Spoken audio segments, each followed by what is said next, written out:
There we go.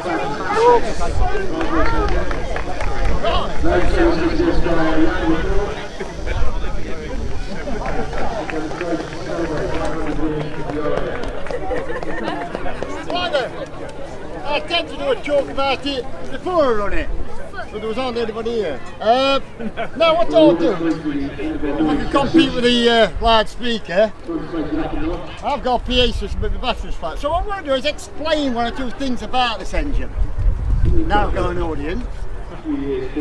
This has got two names. It's a Merlin engine, but it's also called a Meteor engine. Now that came about for many reasons. One, we did over 200,000 Merlin engines. The trouble is, at the end of the war, we went into jets.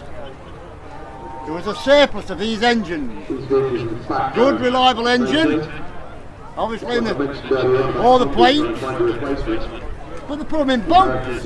But the main thing, it went into tanks. So they kept the power. All they did was move the auxiliaries around. Put the carburetors into the valley, which would have been in the supercharger. They took the prop off. They had to get it smaller. They had to keep the power but keep it smaller. That's why. Now, why it's called a Meteor? It's because of them. Rover. I've got no love for Rolls-Royce. Rolls-Royce are glory hunters. Now, I'll tell you about the glory hunting later. Rolls-Royce did this to start off, and it basically started off because the engines were getting damaged and there wasn't airworthy enough, but there was to go in tanks. So Rolls-Royce did a couple thousand of these. I thought, this is a good idea, let's palm it on to somebody else. And the reason that is jets. Rolls-Royce was not doing jets. The Adler was doing jets, Frank Whittle was doing jets, the Germans were doing jets. Rover was doing jets, but not Rolls-Royce. But this bloke called Frank Whittle, unfortunately for him, he was an RAF man, government man.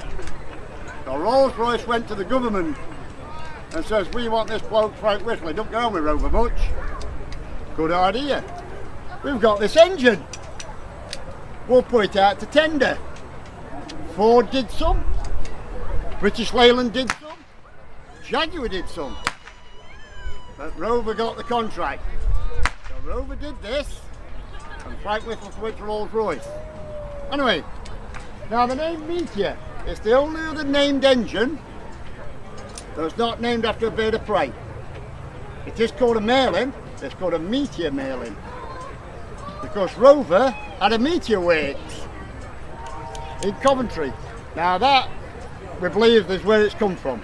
There's nothing written down about that one, but it seems coincidental that they have a Meteor Works. Rover did this, and it's called a Meteor. So that's where the name comes from, and that's how they came about. So it's basically, as I say, it's a Merlin engine converted into tanks.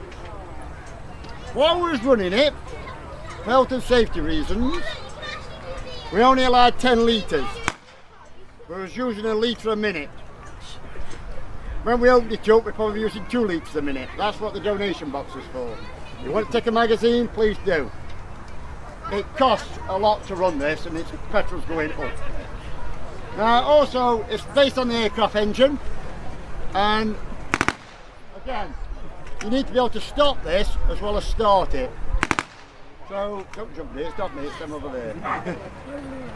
So, it has 2 magnetos, and we do that test, it's the same principle. But what a lot of people don't realise, I'm not here to educate you, to inform you, these are water-cooled engines. All, I'm going to shoot him in a minute. All V12s are water-cooled. The Merlins, the Spitfire, the Hurricane, the Lancaster, they're all water-cooled. Only the radial engines are air-cooled, which was mostly American, and the Japanese. Now obviously this is water-cooled, and we are going to run it again later on, but it takes a time to cool down. We'll have got to 100 degrees boiling point in the time we've just run it. That's why I tend to do a speech before. So, as I say, and a bit of facts, and then I'm not going to bore you with that. A merlin boils at 25 above 100. So 100 degrees is boiling point. It will blow off, let off steam at 25 pounds. You know in Battle of Britain they say we don't take off, we're going to blow up. It's exactly the same principle. If I don't switch it off, it won't blow up, but it won't do it any good. It'll boil. And we can't get a 25 pound cap. The most we can get is a 15. So we can only go 10 above boiling point. And I'm telling you, between me starting it and switching it off, it's just at 110 degrees. So that's a bit of facts. Now, sound. Now, I do have the hecklers who says this doesn't sound like a merlin. Well, you're very close to this. You won't see a merlin this close unless it's 10,000 feet up. But that's not the point. The point comes from these things, obviously. These are original. This is what they would have put on at the beginning. Small, round, swept back. You don't look at the two models up there. They are like fishtail. We've got the big ones on. We've got big tubular. So that's the sound. These are fighters. It's not called a Spitfire for nothing. It's a fighter. So it spits fire. But being in daytime, it doesn't matter. Now, if you see this run at night, different thing altogether. It spits fire. These are Lancasters. Now, this shape, not just for the tune or the sound of an engine, it's to conduct the heat, it's to reduce the flames. They're like beacons. The night bombers. There's 400, 500, there's 600 bombers going over. The Germans could see them bloody coming. They're mine radar, so they made that design. You'll only get these on Lancasters. There's about 6 or 7 different designs. But most of what we see, if we don't see the Mosquito, that's got a different design. Lancasters that, fighters them. Now, I mean just to... You go look at there's a Spitfire and a Messerschmitt. Now, if you watch the Battle of Britain, and we all rush up and go and watch it, and that film was made in the 50s, every plane in that film has a Merlin in it. Even the Germans. They're all Merlin engines, all of them. Even the bombers, everything's Merlin. Because if you go and look at the model, the exhaust, if you see original film, the exhausts are opposite. Go look at the spec, go look at the German one, 109, the exhausts are opposite, it's upside down. So if you watch the film, look at the exhaust stumps. They're all the same. If there's any German in it, it's the opposite way. Go and have a look. It's the same tune, they've got the same thing, it's the fighters. So that's the difference between a German engine, still a V12, still water cooled, and a British one. Now the American radial. They can run them longer and more often. See, I can't run this any much longer. I don't want to cook it on first running. I'm here all weekend. We will be running it again later on. I'm hoping to put a time on it this time instead of being wedged in. I'll do a bit of a speech to it. But that's what it does. As I say, it's using a litre of petrol. They are petrol engines. This runs better on petrol and aviation fuel because it's based to power a tank.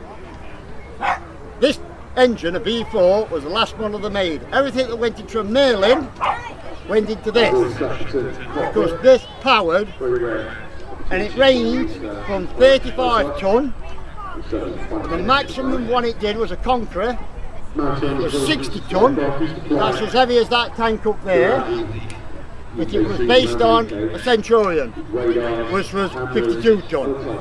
The plane only weighs 5 tonne. Same engine. The plane is a sports car engine. This is the tank engine. It's got more bottom end grunt. When we rev it, it rolls. I can't rev it too much, you'll see it rolls. But because it's got no, what we call load on it, no thing to restrict it, That's why it doesn't sound so much when we open it best, open it up with one tick over. But there we are. We'll run it again. I might have a PA system by then and try and beat the thing. I have got certain things for sale. I don't know if anyone is interested. I don't know if anyone, whatever. We've got bits and I've took a mail into bits. I mean, I know what they are. I mean, if it's important to you, we've got bits of mailing. We're not selling for a great deal.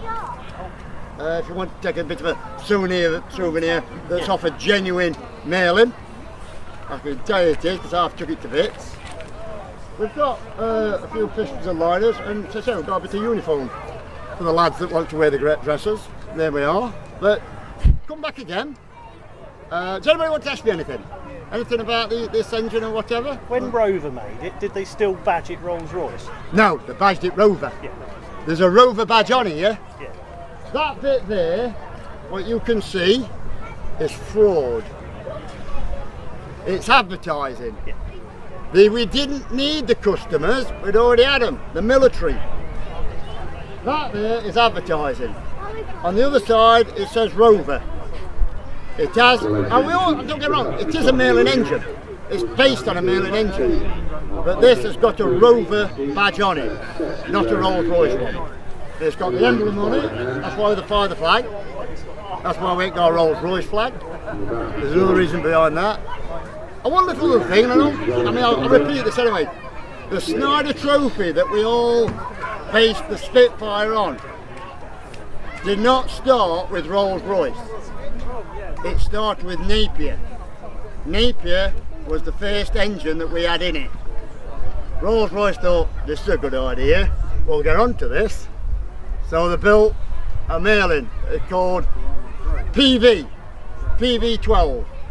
The PV stands for Private Venture. Rolls-Royce did Private Venture, that they put the Merlin engine into the marina that won the last two, not the first one. It was a Napier Lion that won the first one, not a Rolls-Royce. Unfortunately, Rolls-Royce, government, a lot of money. Napier, not so much. So obviously you can see where they were going with it. They had a lot of money to throw money at it. No different to now, personally. Anyway, that's why it comes, and that's why I think Rolls-Royce is just glory hunters. Because if it wasn't for Frank Whittle, who wasn't an RAF man, that had never got into jets, it'd have been Rover that had done it. But there's history for you. Anyway, come back. I'll run this all over again. I hope you enjoyed that, whatever. Good. Thank you very much. Thank you. Thank you. You're welcome. Come again. Yes, sir.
So prepare for our welcome back this afternoon. Welcome to the vehicle 3. have the motorbike, very important during World War II, messenger vehicle. Ring operations, maps, and other important information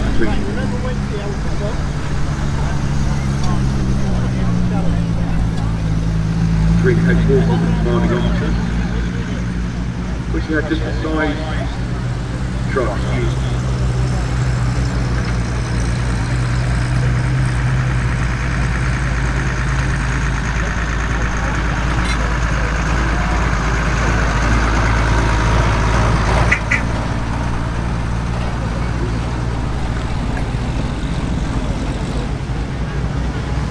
You can actually see one of the vehicles that's going around the rear. You can get an idea of how much gear you need to pack. How tightly you can get the truck during World War II. Again, it doesn't use transport to treat. Medical supplies, injured personnel. We also have a recovery vehicle going around the arena as well, a big crane on the back. Very basic, simply used to winch up the front of the vehicle to tow it away.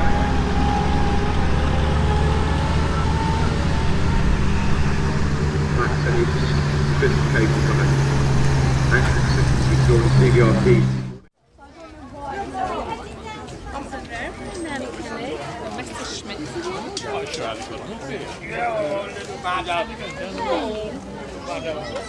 I'm assuming they take the wings off. Airplanes.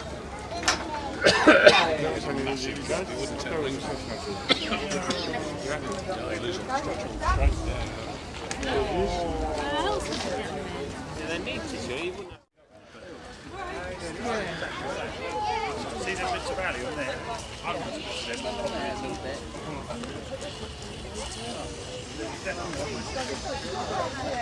What?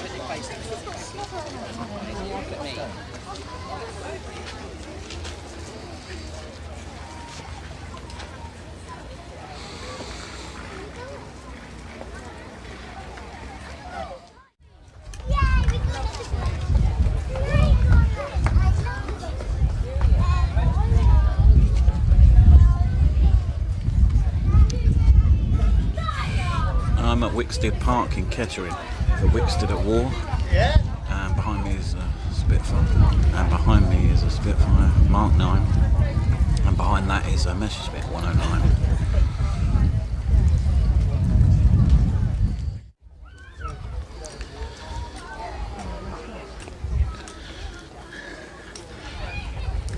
So I came here yesterday on the Saturday. I had a really good day out. I've returned today. It's free entry, pay to park, although today I haven't. I've parked in a residential area nearby. But yesterday I had a beer, had food on site, bought quite a few things, had a really good day, and there was a Lancaster flyover. Today there's a Spitfire flying over at approximately 3 o'clock. Looking forward to that as it's a beautiful clear day. In front of me is a Spitfire Mark 9. Over in the distance is a Messerschmitt 109E.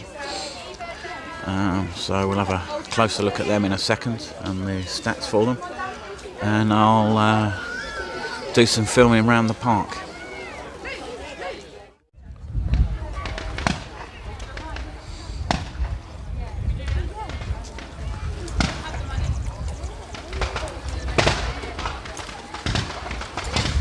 Only £3 to have your picture taken in uniform in front of the Spitfire, or if you wish down behind me in front of the Messerschmitt.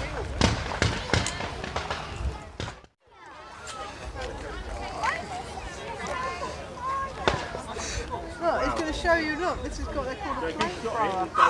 Granddad used to have one of them.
Need any help, guys? Give me a shout, yeah?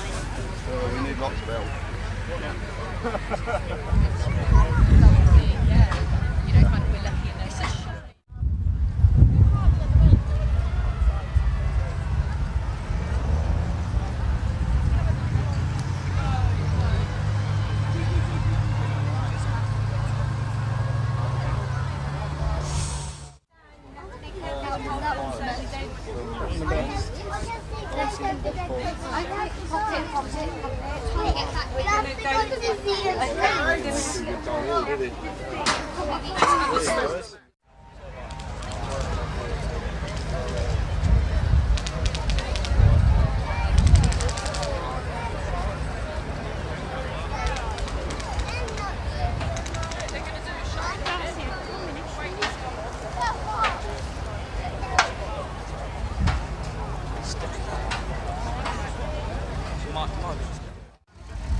He hasn't got a bonnet.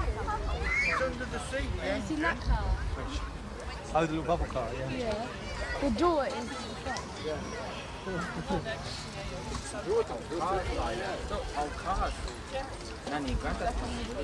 Great Nanny and Grandad.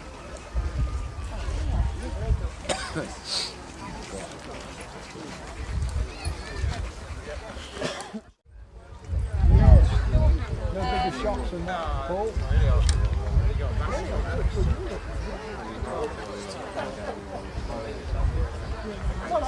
I only have this. I'd be surprised, he'll lose it.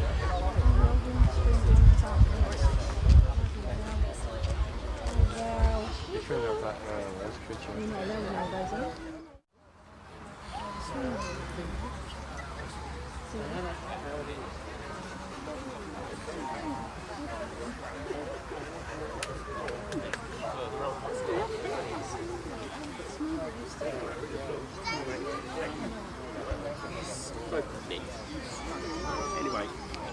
my nephew went to see him. I didn't really get no options.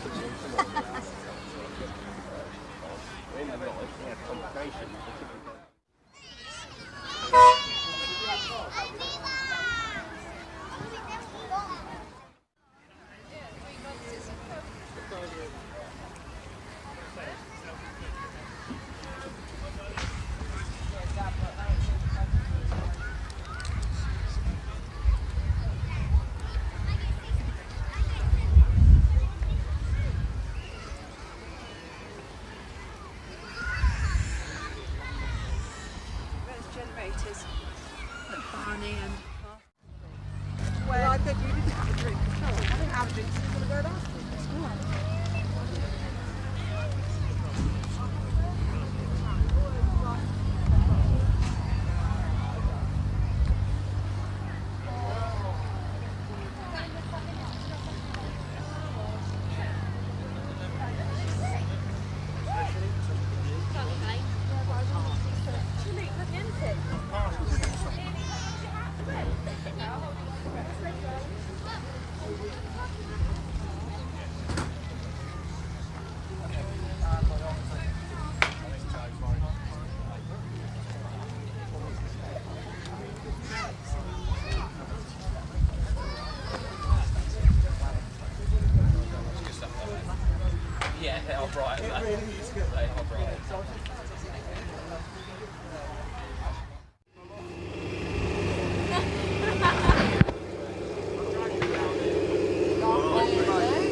At the end of the arena we have a group of local reenactors armed with the original 75mm pack howitzer. We're going to look at a brief demonstration of this gun, which was provided during World War II for Normandy and Ireland, specifically designed to be dropped with airborne. Let's go for 2 guys. Those that have been in the desert a long time, their uniforms. So, like mine's starting to get bleached, it's going lighter. Yeah, it's... What's that, small? No, it's MP40.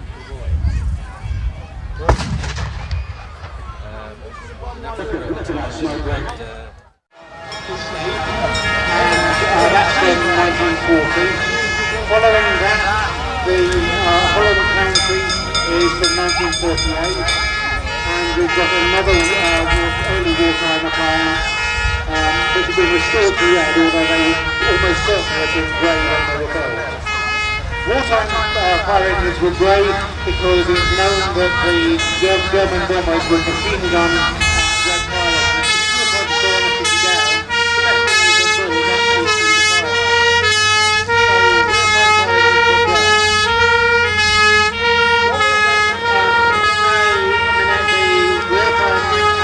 is actually see the fire. And we're going to give you a demonstration with the green goddesses.